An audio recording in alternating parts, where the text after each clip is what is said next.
lahat? Ayan. Maganda po ba ang buhay natin? Yes. Ayan. I'm Roan Reyes from Bulacan. I was diagnosed that I have a cervical cancer, stage 2.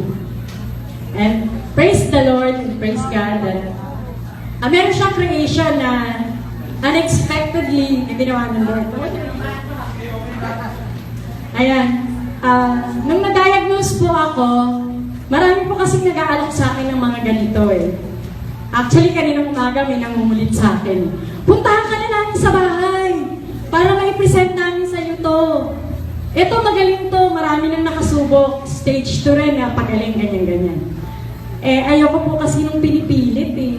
Di ba? Ayaw po natin ang pinipilit. Sabi kong ganon. Kasi meron na akong isang nauuhan. May commitment na ako. Ayoko namang mag-antay siya. Sabi ko, next time, iti-text na lang kita. Tapos po, eto po, nung nalaman kong meron po akong cancer, sabing ganon sa akin ng doktor, chemotherapy at the same time, radiation.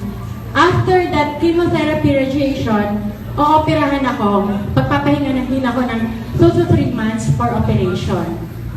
Ayoko po ng chemotherapy. Di ba po, ayoko natin ng chemotherapy.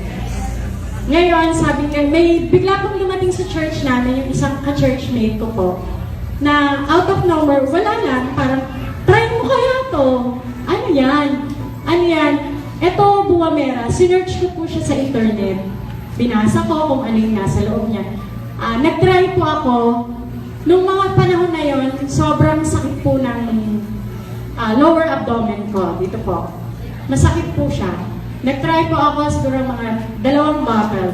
Yung bottle na na-try ko po noon, sabi ko parang very peaceful po ang pag-sleep ko, nawala yung pain sa lower abdomen ko. Kaya nagpapasalamat po ako sa Lord dahil ginamit niya yung tao na yon para i-present sa akin kung ano yung Buwamera at kung ano yung matutulong sa sakit ko.